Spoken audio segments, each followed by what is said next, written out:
Bubog! Isang malakas na lagapak ang bumasag sa katahimikan ng mansyon. Nagkalat sa makintab na sahig ang pira-pirasong kristal ng mamahaling vase. Para bang tumigil ang pagtibok ng puso ni Nanay Lila. Nanigas ang kanyang tuhod habang nakatitig sa mga bubog sa paanan niya. Ang vase na yon, alam niyang katumbas na yon ng 2 taong sweldo niya. Tanga! Ang sigaw na yon ay parang latigo na humampas sa kanyang pandinig. Mabilis na bumaba sa hagdan si Riona, ang kanyang amo, na nakasuot ng seda at may matatalim na mata na parang kakain ng tao. Ilang beses ko bang sasabihin sa'yo na huwag mong pakialaman ang mga gamit na hindi mo afford bayaran? Sigaw ni Riona habang dinuduro ang mukha ng matanda. First day mo pa lang, perwisyo ka na agad. Nanginig ang mga labi ni Nanay Lila. Gusto niyang magpaliwanag, gusto niyang sabihing nadulas lang siya dahil sa sobrang kaba, pero walang boses na lumabas. Ang tanging nasa isip niya ay ang mukha ng kapatid niyang si Perla na nakaratay sa probinsya at naghihintay ng perang pambili ng gamot. Kailangan niya ang trabahong ito.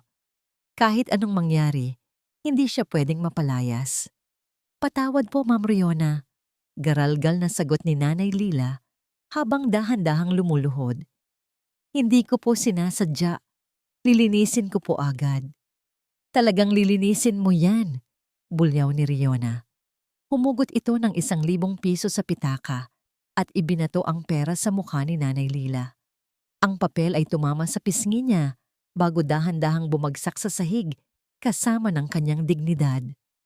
Pulutin mo yang sweldo mo at linisin mo ang kalat na yan gamit ang mga kamay mo. Ayokong makakita ng kahit isang alikabok. Nanginginig ang mga kamay ni Nanay Lila habang nagsimula siyang damputin ang matatalim na bubog. Wala siyang walis o dustpan. Sinunod niya ang utos. Isang matulis na piraso ng kristal ang humiwa sa kanyang palad. Aray! Bulong niya. Pumatak ang sariwang dugo sa puting marmol na sahig. Napapikit siya sa hapdi, pero mas masakit ang pagtapak sa kanyang pagkatao. Biglang bumukas ang malaking pintuan sa may entrada. Riona, anong nangyayari dito? Isang baritonong boses ang umalingaw-ngaw. Pumasok ang isang lalaking naka-Amerikana. May bitbit na bag ng doktor at may mukhang maamo, ngunit bakas ang pagod. Si Adrian. Natigilan si Riona at mabilis na pinalitan ang ekspresyon ng mukha. Mula sa pagiging demonyo, naging maamong tupa ito sa isang iglap.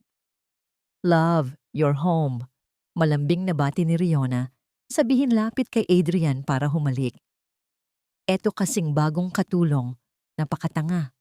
Binasag ang favorite vase ni Mommy. Hindi pinansin ni Adrian ang halik ni Riona. Nakatuon ang mga mata niya sa matandang babaeng nakaluhod sa sahig, na pilit tinatakpan ng dumudugong kamay. Mabilis na lumapit si Adrian kay Nanay Lila at lumuhod sa tabi nito.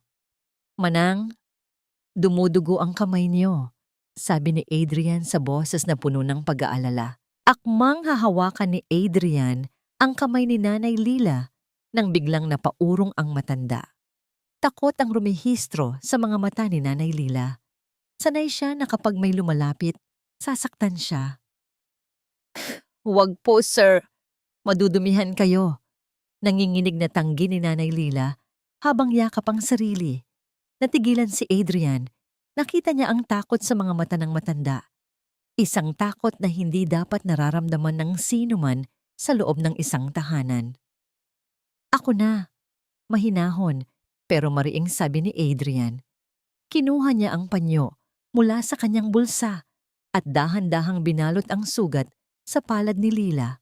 Napakalambot ng mga kamay ni Adrian, ibang-iba sa magaspang na palad ni Nanay Lila na puno ng kalyo at peklat ng kahirapan.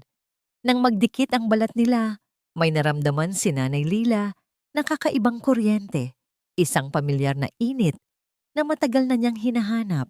Napatingin siya sa mukha ng binata. Ang mga mata nito, ang hugis ng ilong. Adrian, ano ba? Katulong lang yan. Tireklamo ni Riona sa likuran Naiinis na dahil hindi sa kanya ang atensyon. Tao siya, Riona, nasasaktan. Seryosong dugtong ni Adrian habang inaalalayan si Nanay Lila na tumayo. Hindi makatingin si Nanay Lila sa mga mata ng binata. Hiyang-hiya siya sa kanyang sarili. Ang dumi-dumi ng pakiramdam niya sa harap ng isang tulad ni Adrian na napakalinis at napakabango.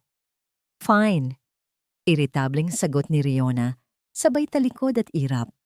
Padabog itong umakyat pabalik sa taas. Ang tunog ng kanyang takong ay parang martilyo sa sahig. Iniwan silang dalawa sa gitna ng malawak na sala. Pasensya na po kayo kay Riona, mahinang sabi ni Adrian. Binitawan niya ang kamay ng matanda nang masiguro niyang kaya na nitong tumayo ng mag-isa. Magpahinga na po kayo. Ako na ang bahala magpaliwanag sa kanya. Tumangulang si Nanay Lila. Hindi lumalabas ang boses niya dahil sa bara sa kanyang lalamunan. Sa loob ng mahabang panahon, sanay siya sa sigaw at mura. Hindi niya alam kung paano tatanggapin ang ganitong kabutihan. Masyadong masakit ang kabutihan kapag sanay ka na sa pasakit. Dahan-dahan siyang naglakad patungo sa maid's quarters sa likod ng bahay. Bawat hakbang ay mabigat. Tila hinihila siya ng lupa pababa. Nang makapasok siya sa maliit at masikip na kwarto, doon lang siya nakahinga ng maluwag. Isinara niya ang pinto at sumandal dito na para bang iyon ang tanging pader na pumoprotekta sa kanya sa lupit ng mundo. Tumulo ang luha sa kanyang mga mata, hindi dahil sa hapdi ng sugat sa kanyang palad, kundi dahil sa hapdi sa kanyang puso. Ang lalaking iyon, si Sir Adrian. Bakit ang gaan ng loob niya dito? Bakit parang may kung anong pamilyar sa mga mata nito? Isang pananabik na hindi niya maipaliwanag.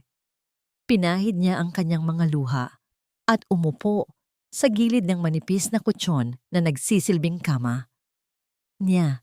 Tiningnan niya ang kanyang mga gamit, isang maliit na bag na gawa sa bayong na naglalaman ng lahat ng ari-arian niya sa mundo. Dahan-dahan niyang binuksan ang bag. Sa ilalim ng ilang pirasong damit, mayroon siyang isang bagay na nakabalot sa lumang lampin. Maingat niya itong kinuha na para bang ito ang pinakamahalagang kayamanan sa buong mundo. Isang maliit na damit sanggol.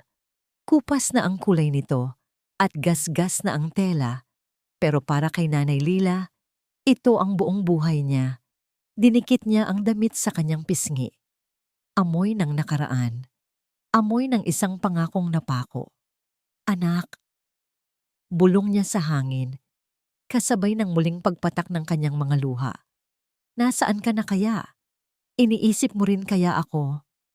Mahigpit niyang niyakap ang damit sanggol, ang tanging alaala ng anak na ipinagkait sa kanya ng tadhana 30 taon na ang nakalipas.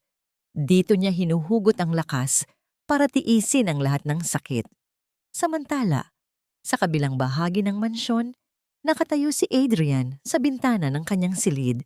Nakatingin sa madilim na hardin, ngunit wala naman talagang nakikita. Ang isip niya ay lumilipad. Hindi niya maalis sa isip niya ang babaeng iyon. Ang takot sa mga mata nito, ang panginginig ng mga kamay, at higit sa lahat, ang kakaibang pakiramdam na naramdaman niya nang magdikit ang kanilang mga balat. Isang pakiramdam ng pag-uwi. Bigla, nakaramdam si Adrian ng isang matinding pagkirot sa kanyang dibdib. Napahawak siya dito. Bilang isang doktor, alam niyang hindi ito atake sa puso. Hindi rin ito simpleng stress. Ito ay isang sakit na hindi niya maintindihan. Isang biglaang lungkot na parang nanggagaling sa kaluluwa ng ibang tao at dumadaloy sa kanya. Napapikit siya. Hindi alam kung bakit. Pero ang tanging imahe na lumitaw sa kanyang isipan ay ang umiiyak na mukha ng kanilang bagong katulong. Ilang araw nang binabagabag si Adrian ng imahe ni Nanay Lila. Bilang isang doktor, sanay siyang makakakita ng sakit at pagdurusa. Pero iba ang kaso ng matandang ito. Sa tuwing nakikita niya si Nanay Lila na tahimik na nagwawalis sa isang sulok o maingat na nagpupunas ng mga muebles, may napapansin siyang pilit nitong itinatago. Ang bahagyang pag-ika nito kapag inaakalang walang nakatingin.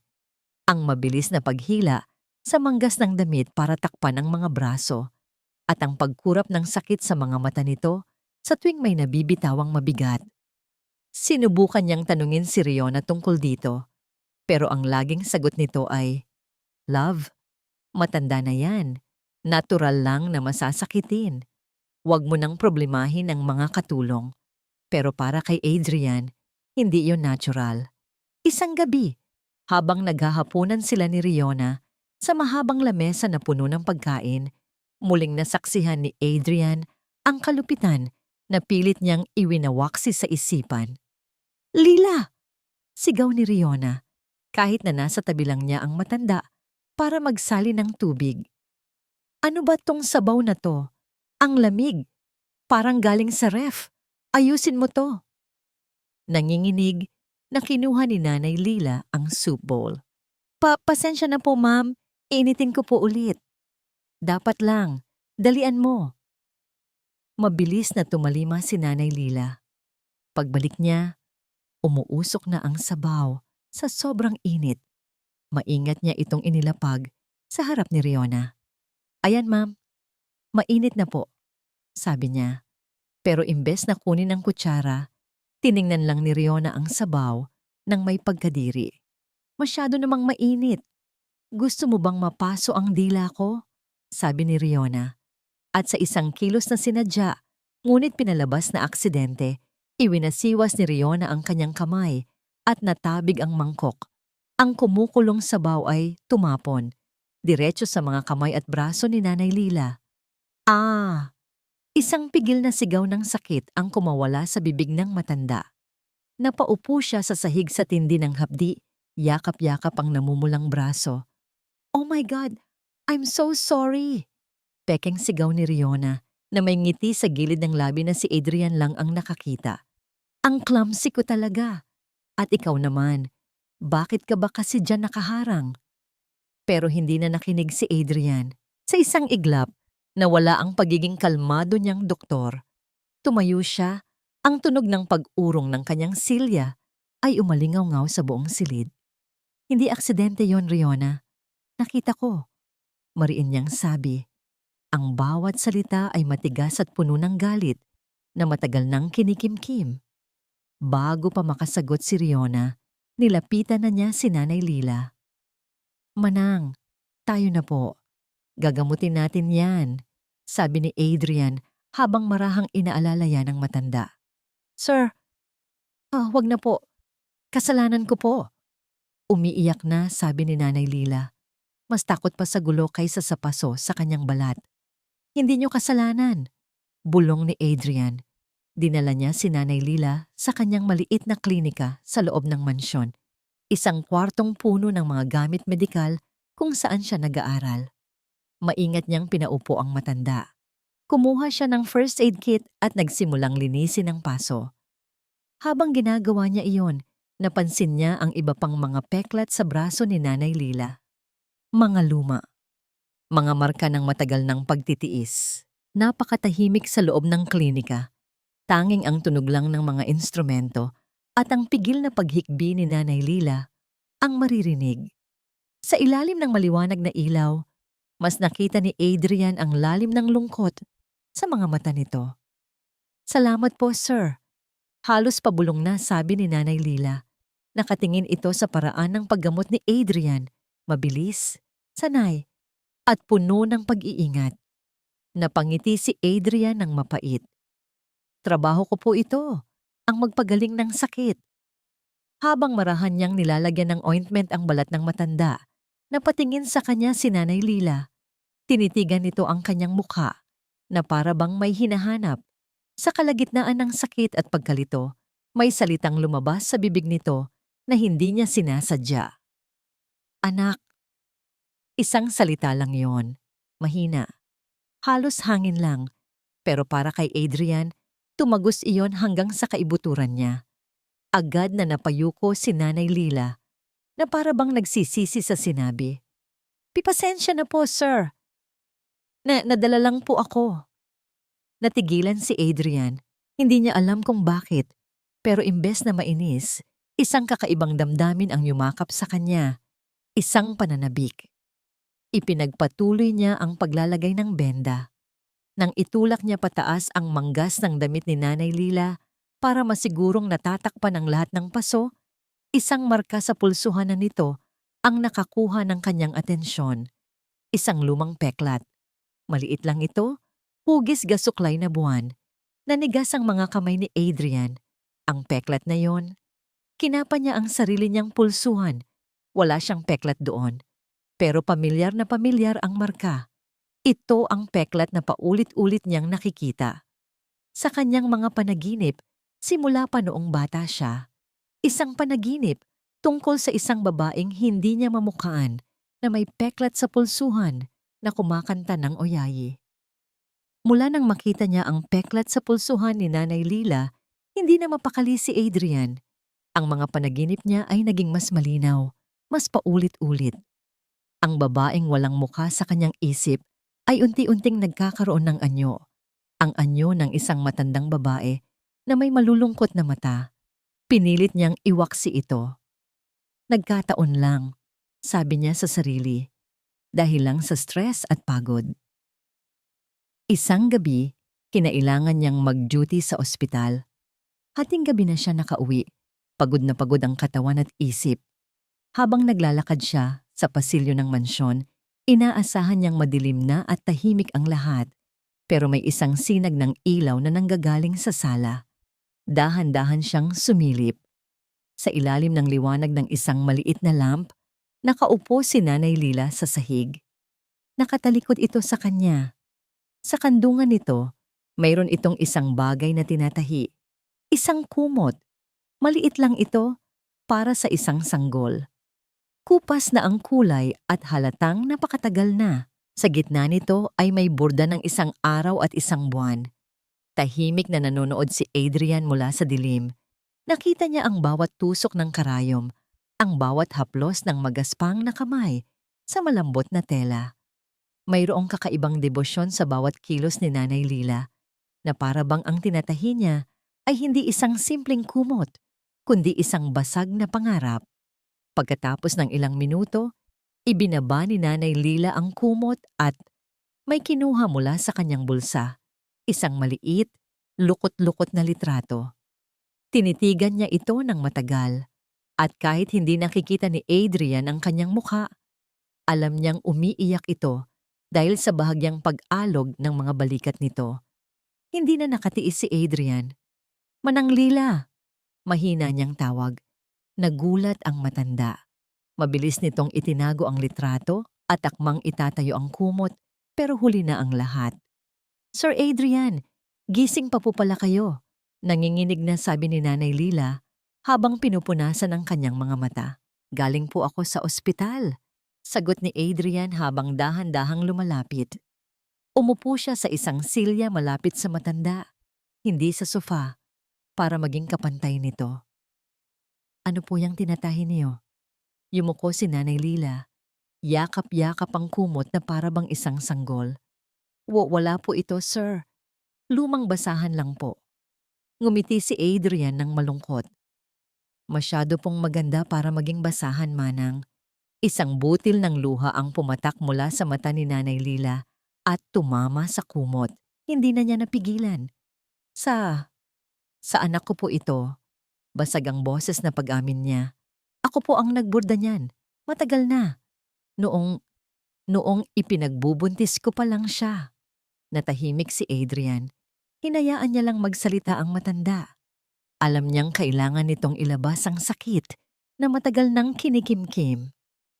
"Mahirap lang po kami noon, sir," pagpapatuloy ni Nanay Lila.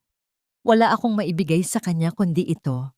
Ang sabi ko sa sarili ko, kahit anong mangyari, itong kumot na ito ang yayakap sa kanya kapag hindi ko siya kayang yakapin. Humigpit ang yakap niya sa kumot. Ang mga salitang sumunod ay puno ng sakit na tumagos sa puso ni Adrian. Pero hindi ko na siya nayakap pa. Kinailangan ko siyang ipamigay para mabuhay siya. Naramdaman ni Adrian ang pagbara sa kanyang lalamunan.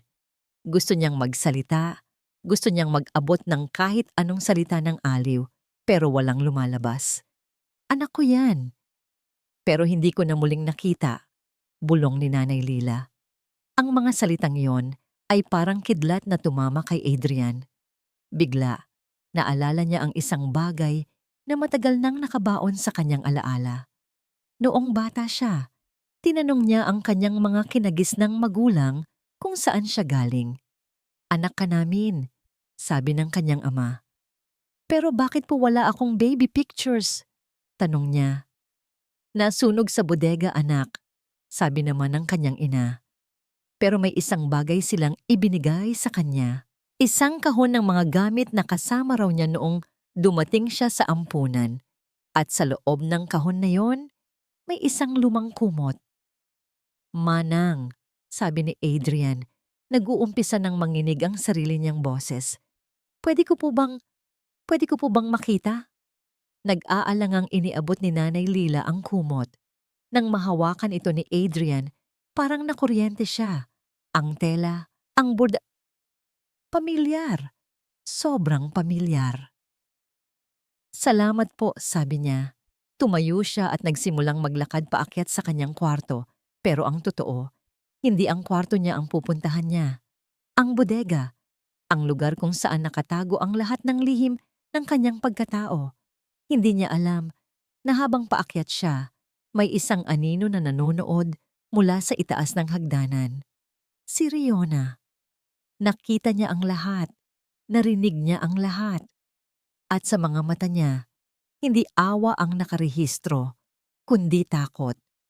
At sa likod ng takot na yon, isang masamang plano ang nabubuo. Nang marinig ni Riona ang mga salitang, "Anak ko yan," pero hindi ko na muling nakita, parang gumuho ang sahig na tinatapakan niya. Hindi dahil sa awa, kundi dahil sa takot. Mabilis siyang tumakbo pabalik sa kanyang silid, nanginginig ang buong katawan. Isinara niya ang pinto at isinandal ang likod dito, habol ang kanyang hininga. Ang kumot na yon, ang borda, ang kwento ng matandang hukluban, lahat ay nag-uugnay sa isang sikretong matagal nang ibinaon ng kanyang pamilya. Dali-dali niyang binuksan ang kanyang walk-in closet at itinulak ang mga hilera ng mamahaling damit. Sa likod nito, may isang maliit na safety deposit box na nakatago sa pader. Ginamit niya ang kanyang fingerprint at inilagay ang password. Bumukas ito. Sa loob, kinuha niya ang isang makapal na brown envelope. Ang laman, lahat ng dokumento ng pag-aampon kay Adrian.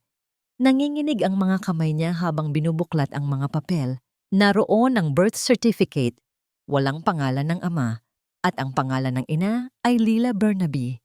Naroon din ang listahan ng mga bagay na kasama ng sanggol nang iwan ito sa isang bahay ampunan. Isang maliit na rosaryo at isang kupas na kumot na may burda ng araw at buwan. Itinapon ni Riona ang mga papel sa sahig sa sobrang galit. Hindi maaari, bulong niya sa sarili. Ang lalaking pakakasalan ko, anak ng isang katulong, anak ng isang hampas lupa? Para kay Riona, ang kasal nila ni Adrian ay hindi lang tungkol sa pag-ibig. Ito ay isang business merger, isang paraan para mapanatili ang yaman at kapangyarihan ng pamilya Madrigal. Si Adrian, isang magaling na doktor mula sa isang respetadong, kahit hindi kasing yaman pamilya, ay ang perpektong asawa. Malinis ang pangalan, walang bahid. Pero ang sikretong ito ang bahid na sisira sa lahat. Kailangan siyang mawala, mariin niyang sabi. Pero hindi niya pwedeng basta-basta paalisin si Nanay Lila. Ngayong nakita na ni Adrian ang kumot, maghihinala ito. Kailangan niyang gawin ito sa paraan na si Nanay Lila mismo ang gugustuhing umalis.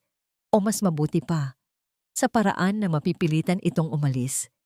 Isang demonyong nangiti ang sumilay sa kanyang mga labi. Alam na niya ang gagawin. Sisirain niya ang pagkatao ng matanda hanggang sa ito na mismo ang sumuko. Kinabukasan, sinimulan ni Riona ang kanyang plano. Habang naglilinis si Nanay Lila sa hardin, sinadya niyang buksan ang gripo ng sprinkler, binasa ang buong katawan ng matanda sa gitna ng malamig na umaga. Oops, sorry, Akala ko walang tao, sabi niya habang tumatawa. Sa hapagkainan, pinagtimpla niya ito ng kape, pero nilagyan niya ng sandamakmak na asin. Inumin mo, utos niya. Ayokong nag-aaksaya ng pagkain sa bahay na to. Walang reklamong ininom ni Nanay Lila ang mapait na kape habang pinipigilan ang pagduwal. Pero ang pinakamasakit na ginawa ni Riona ay nangyari ng gabing iyon. Alam niyang nasa klinika si Adrian at abala sa mga papeles. Pumasok siya sa kwarto ni Nanay Lila nang walang katok-katok. Naabutan niya itong nakaupo sa sahig, tinitingnan ang nag-iisang litrato ng kanyang anak. Ano yan? Tanong ni Riona, kahit alam na niya ang sagot. Wala po ma'am, sabi ni Nanay Lila habang sinusubukang itago ang litrato. Pero mas mabilis si Riona. Hinablot niya ito mula sa kamay ng matanda. Tinitigan niya ang kupas na larawan ng isang sanggol. Ito pala ang dahilan kung bakit ka nagpapakaawa kay Adrian, ano? Mapang-asar na, sabi ni Riona. Para makuha mo ang simpatiya niya? Para masabi mong may koneksyon kayo? Hindi po ma'am. Alaala ko lang po yan. Umiiyak na pakiusap ni Nanay Lila. Alaala? Tumawa si Riona ng malakas. Isang masamang alaala. Isang pagkakamali. Tingnan mo nga ang sarili mo. Isa kang kawawang matanda na kahit sarili mong anak, hindi mo kayang buhayin. At sa harap mismo ni Nanay Lila, kinuha ni Riona ang kanyang lighter mula sa bulsa. Wag po. Ma'am, parang awa niyo na. Sigaw ni Nanay Lila. Lumuluhod at yumayakap sa mga binti ni Riona. Pero walang awa sa puso ni Riona. Sinindihan niya ang lighter at dahan-dahang itinapat sa gilid ng litrato. Nagsimulang kainin ng apoy ang papel. Ang maliit na mukha ng sanggol ay unti-unting naging abo. Tandaan mo to, bulong ni Riona habang nakatitig sa nagliliyab na apoy. Ang mga mata niya ay sumasalamin sa apoy. Layuan mo si Adrian. Asawa ko siya. Akin lang siya. At kung hindi ka titigil sa pagpapantasya mo, hindi lang yang litrato na yan ang susunugin ko. Binitawan niya ang nasusunog na papel sa sahig. Tumalikod siya at naglakad palabas. Iniwan si Nanay Lila na humahagulgol sa sahig, sinusubukang pulutin ang mga abo ng kanyang nag-iisang alaala. Sa sandaling iyon, nalaman ni Nanay Lila na nasa impyerno siya. Pero hindi siya pwedeng umalis. Kaka-text lang ng ospital sa probinsya. Kailangan na raw operahan ng kapatid niya sa lalong madaling panahon.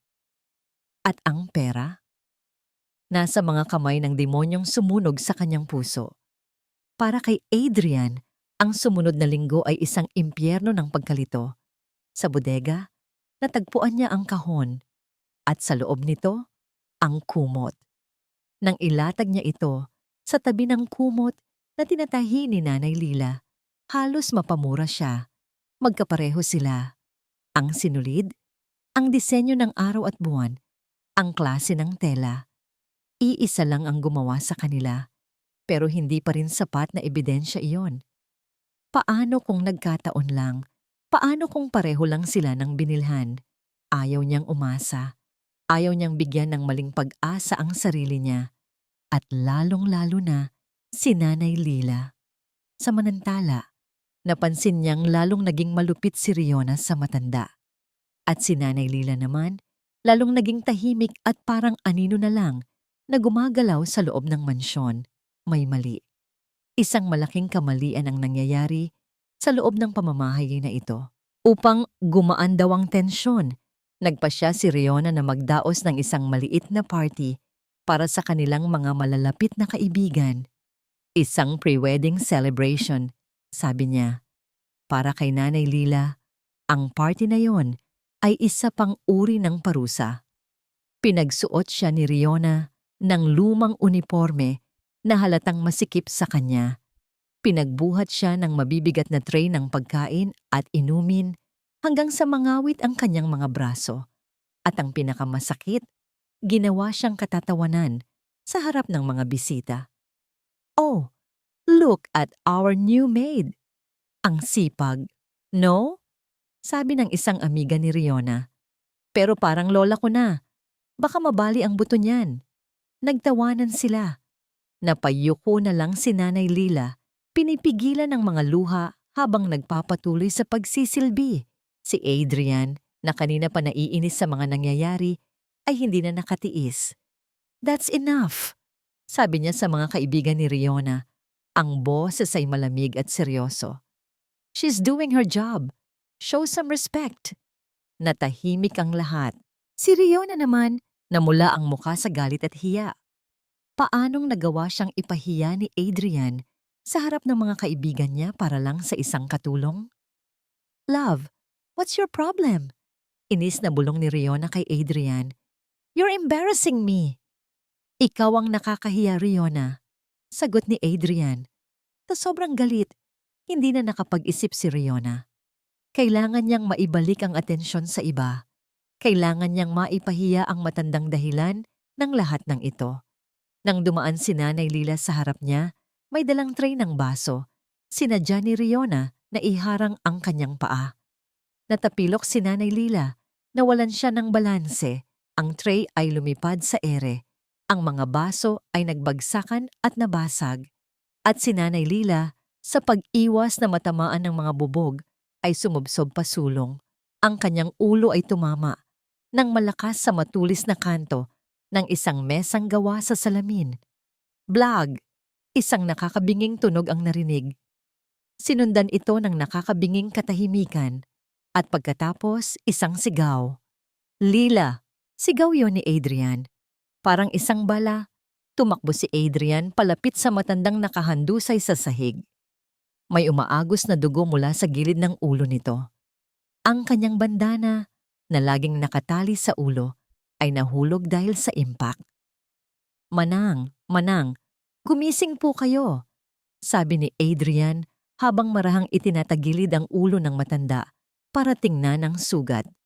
Ang mga bisita ay napasinghap sa takot. Si Riona ay natigilan. Hindi inaasahan na aabot sa ganito ang kanyang kalupitan. Pero si Adrian, wala siyang pakialam sa kanila. Ang buong mundo niya ay nakasentro sa matandang babaeng duguan sa kanyang mga braso. Habang maingat niyang sinusuri ang sugat sa ulo nito, sinubukan niyang alisin ang ilang hibla ng buhok na nakaharang. Ang mga buhok na yon ay nakatakip sa parte ng balat sa likod ng tainga ni Nanay Lila. Nang mahawi niya ang buhok, tumigil ang mundo ni Adrian. Sa likod ng tainga ni Nanay Lila, sa kapirasong balat na laging natatakpan ng buhok at bandana, may isang marka. Isang balat na mamula-mula. Isang birthmark, hugis bituin. Parang pinagsakluban ng langit at lupa si Adrian. Nanginig ang kanyang mga kamay.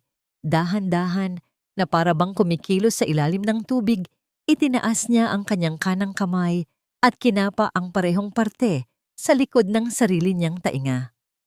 Naroon din ang parehong marka, ang parehong hugis, ang birthmark na buong buhay niyang itinago dahil naiiba ito. Ang birthmark na sabi ng mga umampon sa kanya ay isang maliit na regalo mula sa mga anghel. Hindi ito regalo. Ito ay isang palatandaan, isang mapa, isang sinulid na nag-uugnay sa kanya sa babaeng ito na nasa bingit ng kamatayan sa kanyang mga bisig. Adrian, anong nangyayari?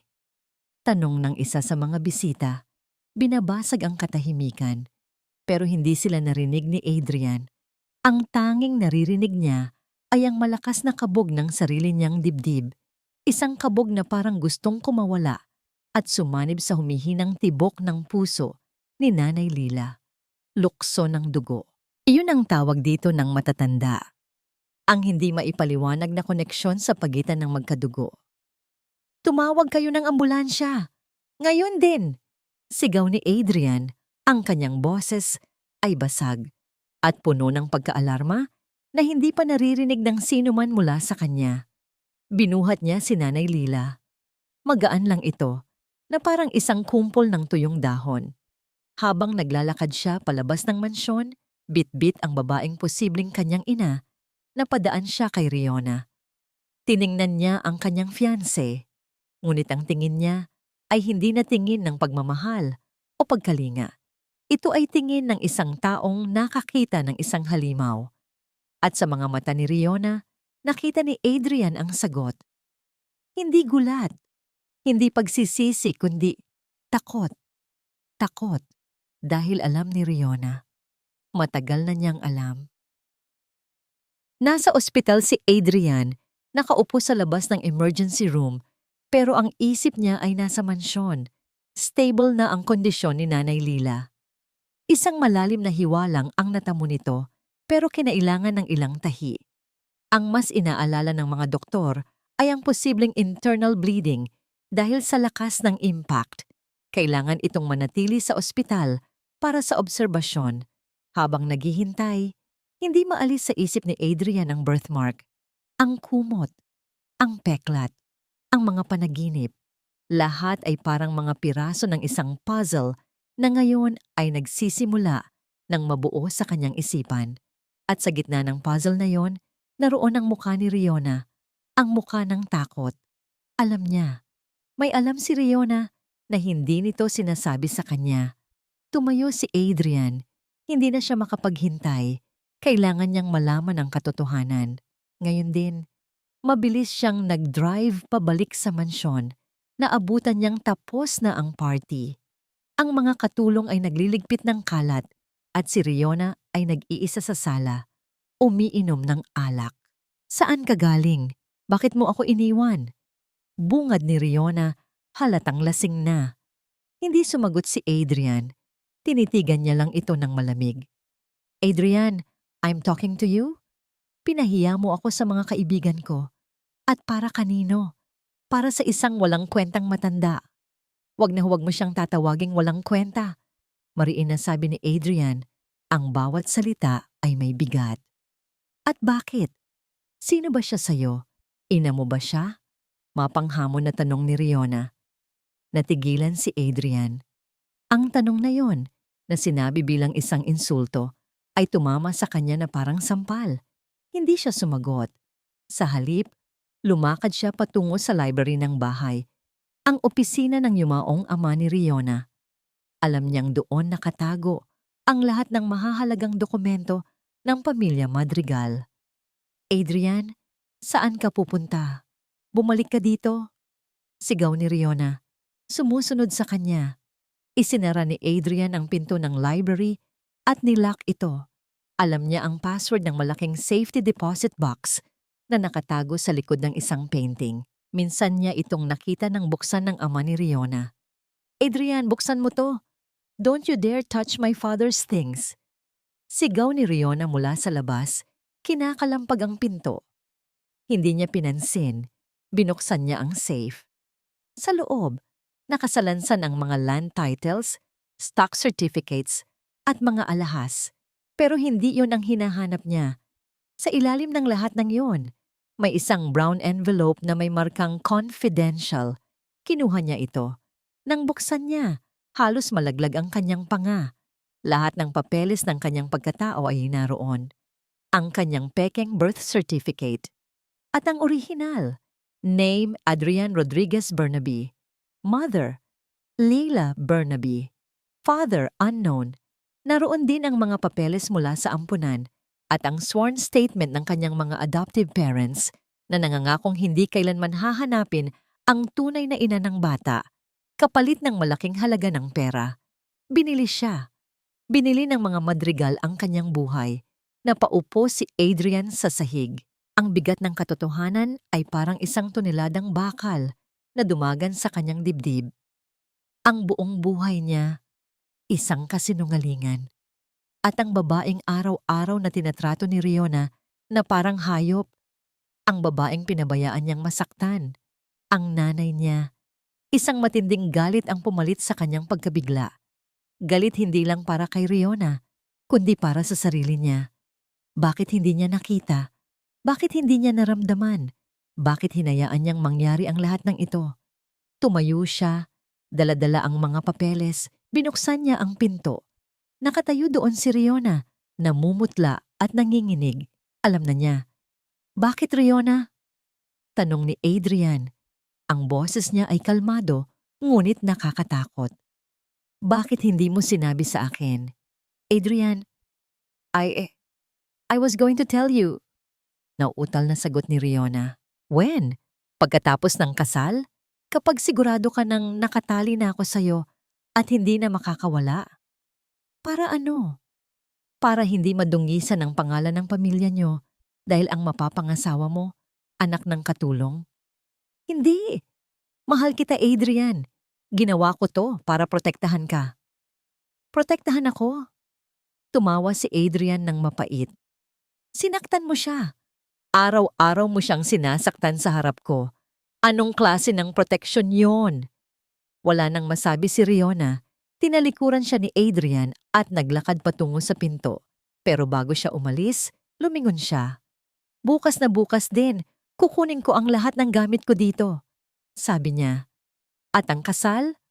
Kalimutan mo na. Pumunta siya sa kwarto ni Nanay Lila. Maliit at masikip. Kinuha niya ang bayong ng matanda. Habang ginagawa niya iyon, napansin niya ang isang bagay sa ibabaw ng maliit na mesa. Isang suklay. May ilang hibla ng buhok na naiwan doon. Maingat niya itong kinuha at inilagay sa isang maliit na plastic bag mula sa kanyang wallet. Kailangan niya ng 100% kumpirmasyon. Isang bagay na hindi kayang itanggi ni Numan. Habang nagdadrive siya pabalik sa ospital, tinawagan niya ang isang kaibigan na nagtatrabaho sa isang DNA laboratory. Pare, kailangan ko ng pabor, sabi niya. Isang rush DNA test. Paternal. Sobrang importante nito. Sige pare, dalahin mo lang dito ang samples. Pagdating niya sa ospital, dumaan muna siya sa kwarto ni Nanay Lila. Tulog pa ito. Dahan-dahan siyang lumapit at kumuha ng isang hibla ng buhok mula sa unan nito. Ngayon, hawak na niya ang 2 piraso ng katotohanan sa kanyang mga kamay. Kinabukasan, nagising si Nanay Lila sa isang malinis na silid ng ospital. Puti ang lahat. Malambot ang kanyang higaan. Walang sigaw, walang utos. Payapa. Pumasok ang isang nurse na may ngiti sa labi. Good morning po, Nanay. Kamusta po ang pakiramdam niyo? Mabuti naman. Mahinang sagot ni Layla. Nasaan po si Sir Adrian? Ay, umalis po saglit. Pero babalik din daw po agad. Siya po ang nagbantay sa inyo buong gabi. Sabi ng nurse. Isang mainit na damdamin ang gumapang sa puso ni Nanay Lila. Inalagaan siya ng binatang yon. Kahit sa panaginip, hindi niya inasahan ang ganoong kabutihan. Sa mamantala, sa mansyon, si Riona ay nagpapanik. Alam niyang ito na ang katapusan. Kapag nalaman ni Adrian ang buong katotohanan, iiwan siya nito. Ang kasal, ang reputasyon, ang lahat ng pinangarap niya ay maglalaho. Maliban na lang kung may gagawin siyang isang desperadong hakbang, isang huling maruming plano para masigurong hindi na kailanman magkikita pa si Adrian at ang ina nito. Kailangan niyang i-frame si Nanay Lila. Kailangan niya itong maipakulong. Mabilis siyang kumilos. Pumunta siya sa kanyang jewelry box at kinuha ang pinakamahalagang alahas ng kanyang ina. Isang diamanteng kwintas na nagkakahalaga ng milyon-milyon. Ito ang something old na isusuot niya sana sa kasal. Nag-drive siya papunta sa ospital. Pagdating niya doon, naabutan niyang walang tao sa kwarto ni Nanay Lila dahil tinutulungan ito ng nurse na maglakad-lakad sa hallway. Perpekto. Mabilis siyang pumasok sa loob. Nakita niya ang bayong ni Nanay Lila sa gilid ng kama na dinala ni Adrian mula sa mansyon. Binuksan niya ito at walang pag-aalinlangang inilagay ang kwintas sa ilalim ng mga damit. Pagkatapos, lumabas siya at nagtago sa isang sulok naghihintay. Nang makabalik si Nanay Lila sa kwarto, pumasok si Riona na may kasamang 2 security guard ng ospital. Ma'am Riona, anong ginagawa niyo dito? Gulat na tanong ni Nanay Lila. Hindi sumagot si Riona. Sa halip, nagsimula siyang umiyak ng malakas. Ang kwintas ni Mommy, nawawala. Andito lang yon sa bag ko kanina.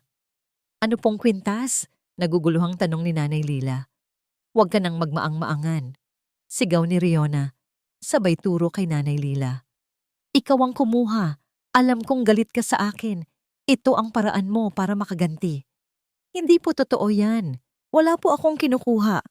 Umiiyak na tanggi ni Nanay Lila. Guard, halughugin niyo ang mga gamit niya. Utos ni Riona. Walang nagawa ang mga gwardya, kundi sumunod. Hinalughog nila ang maliit na bayong at doon, sa ilalim ng lahat, kumislap ang diamanteng kwintas. Nanlaki ang mga mata ni Nanay Lila. Hindi niya alam kung paano napunta yun doon. See, I told you! Sigaw ni Riona na may ngiting tagumpay. Isang magnanakaw. Ipakulong niyo yan. Tawagin niyo ang mga pulis. Hinawakan ng mga gwardiya ang braso ni Nanay Lila. Napahagulgol na lang ito sa takot at kahihiyan. Wala siyang kalaban-laban. Sino ang maniniwala sa isang matandang katulong laban sa isang mayaman at makapangyarihang tulad ni Riona Madrigal? Habang kinakaladkad siya palabas ng kwarto, sa gitna ng mga usyoso at mapanghusgang tingin ng mga tao sa ospital, iisang pangalan lang ang sinisigaw ng kanyang puso. Adrian. At parang dininig ng langit ang kanyang panalangin. Sa dulo ng hallway papalapit ay si Adrian. May hawak siyang isang brown envelope at sa mukha niya ay may ekspresyong hindi pa nakikita ni Riona kailanman. Isang halo ng kalungkutan, galit at determinasyon. Nagkasalubong ang kanilang mga mata. Nakita ni Adrian ang kanyang ina, umiiyak habang kinakaladkad ng mga gwardiya. Nakita niya si Riona na may pekeng luha sa mga mata at sa isang iglap, naintindihan niya ang lahat. Pitawan niyo siya! Ang sigaw ni Adrian ay umalingaw-ngaw sa buong ospital. Ang boses niya ay puno ng kapangyarihan at galit na nagpatigil sa lahat, pati na sa mga gwardiya. Mabilis siyang lumapit. Hindi niya pinansin si Riona. Ang una niyang ginawa ay alisin ang mga kamay ng gwardiya sa braso ng kanyang ina. Anong nangyayari dito? Tanong niya. Ang mga mata ay nakatitig kay Riona na parang mga punyal. Adrian, love, buti na lang dumating ka. Umiiyak na sabi ni Riona. Itong babaeng ito, ninakaw niya ang kwintas ni Mommy. Hindi kumibo si Adrian. Dahan-dahan niyang inilabas ang laman ng envelope na dala niya. Isang papel. Ang resulta ng DNA test. Ibinigay niya ito sa security guard. Basahin mo. Nanginginig na binasa ng gwardiya ang resulta. DNA analysis confirms a 99% probability of a maternal relationship. Tumingin si Adrian kay Riona. Ang kanyang boses ay mahinahon, ngunit bawat salita ay parang isang dagok. Pinaparatangan mo ng pagnanakaw ang sarili kong ina. Natigilan si Riona. Nanlaki ang kanyang mga mata. Ang lahat ng kulay ay nawala sa kanyang mukha. Sa likod ni Adrian, si Nanay Lila ay napahawak sa kanyang bibig. Ang mga salitang iyon. Ang sarili kong ina. Paulit-ulit na umalingaw-ngaw sa kanyang isipan. Tumingin siya kay Adrian. At sa wakas, nakita niya ito. Hindi bilang isang mabait na amo, kundi bilang ang nawawala niyang piraso, ang kanyang anak. Tumulo ang kanyang mga luha, hindi na dahil sa takot o sakit, kundi dahil sa isang himala. Isang nakakabinging katahimikan ang bumalot sa hallway ng ospital. Ang mga security guard, ang nurse, at maging ang mga tsismoso ay natigilan. Ang tanging maririnig lang ay ang mahinang paghikbi ni Nanay Lila. Anak? Ang salitang iyon ay namutawi sa kanyang mga labi na parang isang panalangin. Nanginginig siyang humakbang palapit kay Adrian. Ang kanyang mga mata ay puno ng pag-asa at takot. Tumingin si Adrian sa kanya. Ang galit sa kanyang mukha ay napalitan ng isang emosyon na matagal na niyang hinahanap. Pagmamahal ng isang anak. Opo, sagot niya. Ang boses ay basag. Ako po, Nay. Sa wakas, Ang salitang matagal na niyang gustong marinig. Nay, hinawakan ni Nanay Lila ang pisngi ni Adrian. Ang kanyang magaspang na palad ay nanginginig. Anak ko, buhay ka. Niyakap ni Adrian ang kanyang ina. Isang yakap na nagtagal ng 30 taon. Sa sandaling iyon, lahat ng sakit, lahat ng pagtitiis, lahat ng pangungulila ay parang bulang naglaho. Nahanap na nila ang isa't isa, ngunit ang sandaling iyon ay sinira ng isang desperadong sigaw. Hindi yan totoo. Kasinungalingan yan, sigaw ni Riona, na para bang isang nasusunog na hayop na na-corner. Peke ang mga papel na yan. Ginayuma ka ng matandang yan. Humiwalay si Adrian sa pagkakayakap at hinarap si Riona. Ang apoy ng galit ay muling nag-aalab sa kanyang mga mata. Tapos ka na, Riona, mariin niyang sabi. Alam ko na ang lahat. Alam ko ang ginawa ng pamilya mo. Alam ko kung paano niyo binili at itinago ang pagkatao ko. Hindi. Ginawa namin yon para sa'yo. Para bigyan ka ng magandang buhay. Depensa ni Riona. Magandang buhay? Tumawa si Adrian ng mapait. Ang tawag mo ba sa araw-araw na pagpapahirap sa sarili kong ina ay magandang buhay? Ang itago sa akin ang katotohanan na ang babaeng pinagsisilbihan ko ay ang nagluwal sa akin? Anong klase kang tao, Riona? Mahal kita, Adrian. Mahal na mahal kita. Umiiyak na, sabi ni Riona. Sinusubukang abutin ang kamay ni Adrian pero umiwas ito. Pagmamahal ba ang tawag dyan? Umiling si Adrian. Hindi yan pagmamahal. Sakim ka, Riona. Gusto mong angkinin ang lahat, pero hindi mo ako pag-aari. At lalong-lalo na, hindi mo na masasaktan pa ang nanay ko. Tumingin si Adrian sa mga security guard.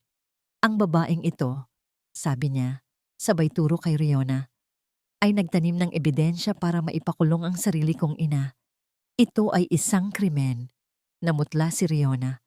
Hindi mo yan magagawa sa akin, Adrian. Magpapakasal tayo bukas. Sisirain mo ang pangalan mo. Wala na akong pakialam sa pangalan ko, sagot ni Adrian. Ang tanging mahalaga sa akin ngayon ay ang babaeng ito na sinubukan mong sirain. Bumaling siya kay Nanay Lila na nakatingin lang sa kanya, puno ng pagkamangha at pagmamalaki. Umuwi na po tayo, Nay, sabi ni Adrian. Ang kanyang boses ay malambing na. Sa saan tayo pupunta, anak? Kahit saan, sagot ni Adrian. Basta't magkasama tayo. Hinawakan niya ang kamay ng kanyang ina at nagsimula silang maglakad palayo.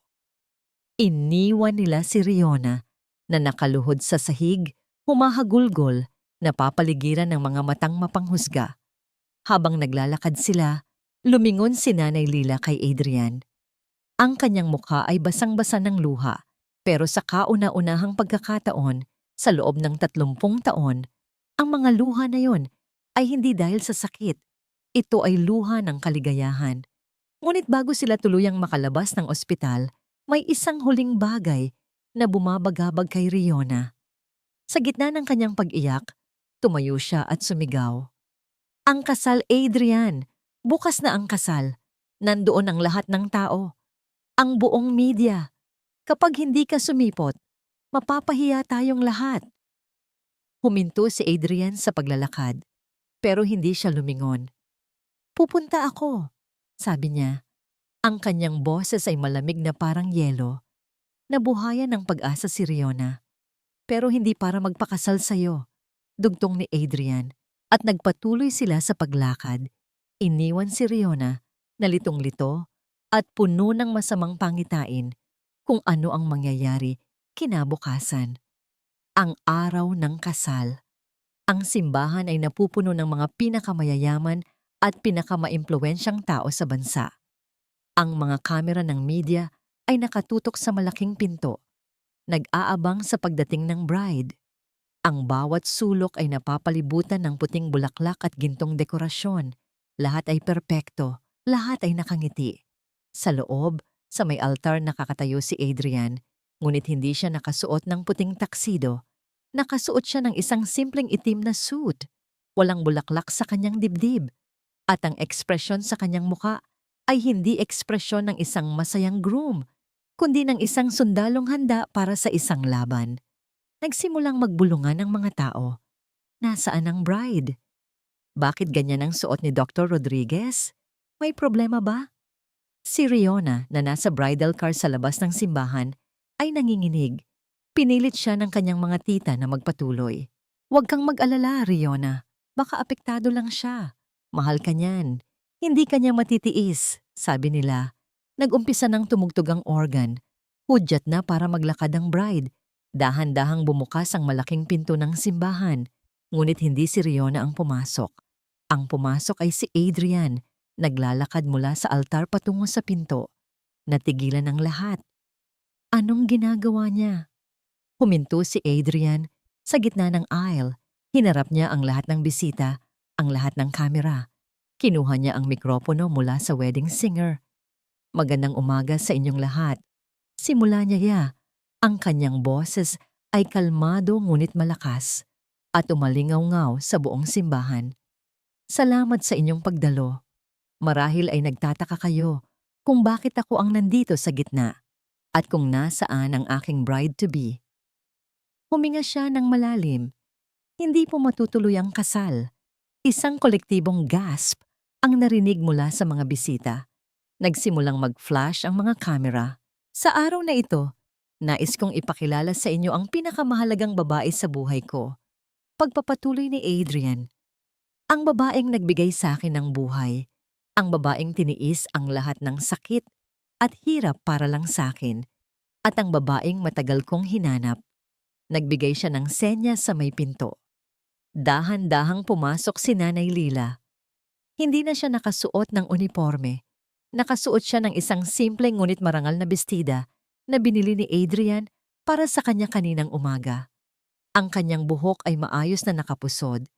Wala na ang takot sa kanyang mga mata. Napalitan ito ng kaba, ngunit mayroon ding pagmamalaki.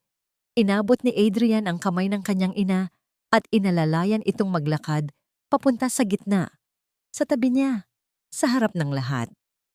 Ang pangalan niya ay Lila Bernabe. Buong pagmamalaking inanunsyo ni Adrian. Siya po ang tunay kong ina. Ang bulungan ay naging hiyawan.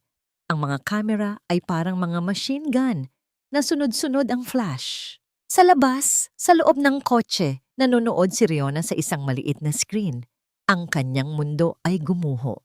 At ang dahilan kung bakit hindi matutuloy ang kasal, dugtong ni Adrian, ang kanyang boses ay nagkaroon ng bahid ng galit.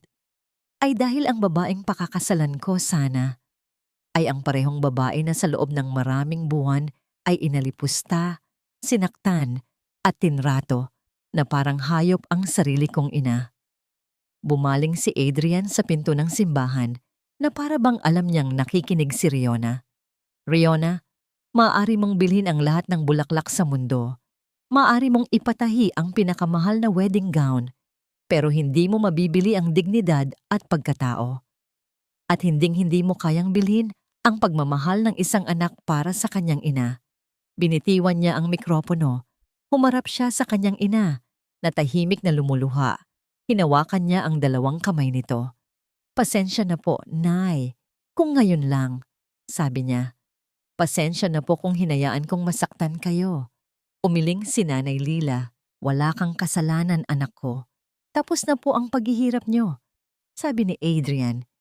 Hinawakan niya ang kamay nito nang mahigpit at itinaas sa harap ng lahat. Isang panunumpa, isang deklarasyon. Mula sa araw na ito, ako na ang magpoprotekta sa iyo, Ma.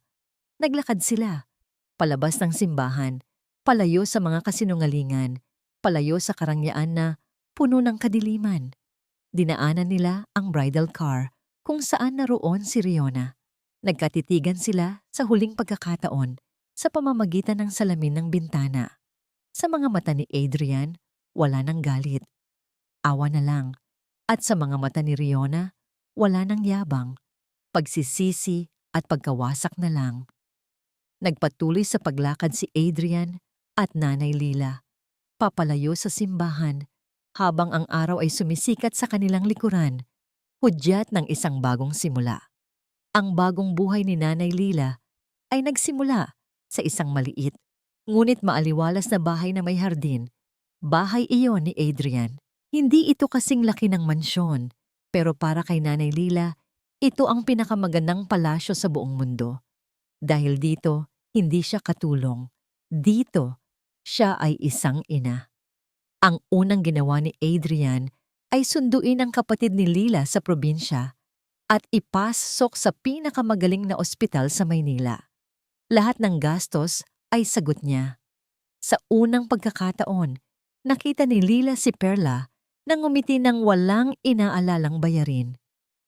"Salamat sa anak mo, ate," sabi ni Perla habang nakahiga sa malinis na kama sa ospital.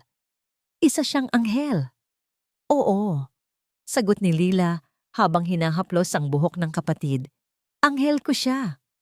Ang mga sumunod na araw ay puno ng mga unang beses. Ang unang umaga na gumising si Nanay Lila na hindi sa tunog ng sigaw, kundi sa amoy ng kapeng ipinagtimpla para sa kanya ng kanyang anak. Ang unang tanghalian kung saan siya ang nakaupo sa lamesa at si Adrian ang nagsasandok ng kanin para sa kanya. Ipinagluto niya ito ng paborito nitong adobo. Habang kumakain si Adrian, para itong bata na sabik na sabik. "Ito na po ang pinakamasarap na adobo na natikman ko sa buong buhay ko, Nay," sabi nito. At si Lila, napaluhan na lang sa simpleng papuri na yon. Isang hapon, isinama siya ni Adrian sa isang lugar na hindi niya malilimutan. Isang maliit, lumang bahay ampunan sa labas ng syudad. "Dito po," sabi ni Adrian, "dito po sa hagdan na to kayo umupo at naghintay." Naintindihan ni Nanay Lila. Ito ang lugar kung saan niya huling nakita ang kanyang sanggol. Umupo siya sa hagdan na yon. At sa pagkakataong ito, hinayaan niyang bumuhos ang lahat ng luhang kinimkim niya sa loob ng 30 taon. Umiyak siya para sa batang ina na napilitang iwan ang kanyang anak. Umiyak siya para sa sanggol na hindi niya nakitang lumaki. At umiyak siya dahil sa wakas, tapos na ang lahat ng sakit. Niyakap siya ni Adrian. Walang salita, yakap lang. At sa yakap na yon, naramdaman ni Nanay Lila ang pagpapatawad. Hindi mula kay Adrian, kundi mula sa sarili niya. Natuto siyang tumawa ulit. Natuto siyang ngumiti ng walang takot. Natuto siyang tanggapin ang pagmamahal na ibinibigay sa kanya ng kanyang anak. Hindi na siya si Lila Bernabe, ang katulong. Siya na si Nanay Lila, ang ina ni Dr. Adrian Rodriguez. Isang araw, isang sulat ang dumating para sa kanya. Galing kay Riona. Binuksan niya ito. Sa loob, isang maikling liham lang ang nakasulat. Ang sulat kamay ay magulo. Tila isinulat habang umiiyak. "Patawad." Iyon lang ang nakasulat. Tinitigan ni Nanay Lila ang papel. Walang galit sa puso niya. Wala na ring sakit. Kumuha siya ng posporo at sinunog ang sulat sa lababo. Habang nagiging abo ang papel, ibinulong niya sa hangin. "Pinapatawad na kita." Pagpapatawad hindi para kay Riona, kundi para sa sarili niya. Para tuluyan na siyang makalaya. Gabi na. Nakaupo si Nanay Lila sa hardin. Dinidiligan ang mga tanim niyang kamatis. Ang simoy ng hangin ay malamig. Ang mga bituin sa langit ay kumikinang. Lumabas si Adrian mula sa loob ng bahay. May dala itong 2 tasa ng mainit na tsa. "Nanay, kain na tayo," sabi nito. Iniabot ang isang tasa sa kanya. Napangiti si Nanay Lila. Ang simpleng tawag na yon, Nanay. Ang musika na pinakinggan niya sa kanyang mga panaginip sa loob ng 30 taon, ngayon ay isang katotohanan na. Tumingala siya sa langit, sa pinakamaliwanag na bituin. "Salamat," bulong niya. Salamat, dahil ang kapayapaan ay dumarating kapag ang katotohanan ay lumabas, kapag ang mga sugatan ay natutong magmahal, at kapag ang isang ina, sa wakas, ay narinig ang tawag na hinihintay niya sa buong buhay niya. At dito nagtatapos ang kwento ni Nanay Lila at ng kanyang anak, si Adrian. Mula sa kaibuturan ng aking puso, maraming salamat. Salamat sa inyong pagsubaybay sa bawat kabanata ng kanilang paglalakbay. Salamat sa bawat patak ng luha, sa bawat sandali ng galit at sa bawat pintig ng pag-asa na ating pinagsaluhan. Ang pagsulat sa kwentong ito ay isa ring emosyonal na paglalakbay para sa akin. Ito ay isang paalala na ang tunay na pagmamahal, lalo na ang pagmamahal ng isang ina, ay kayang lagpasan ang anumang hirap, anumang sakit, at anumang katayuan sa buhay. Ipinakita sa atin ni Lila at Adrian na ang katotohanan, gaano man katagal itago, ay palaging hahanap ng paraan upang lumabas at magbigay ng tunay na kapayapaan. Ngayon, nais ko namang marinig ang inyong saloobin. Anong bahagi ng kwento ang pinakatumatak sa inyong puso? Ano ang aral na inyong napulot sa kanilang pinagdaanan? Huwag po kayong mag-atubiling iwanan ang inyong mga komento sa ibaba. Ang bawat isa ay mahalaga at nagbibigay inspirasyon sa akin na magpatuloy sa pagkukwento. Hanggang sa ating susunod na kwento, naway baunin ninyo ang pag-asa at pagmamahal sa inyong mga puso. Muli, ang aking taos-pusong pasasalamat.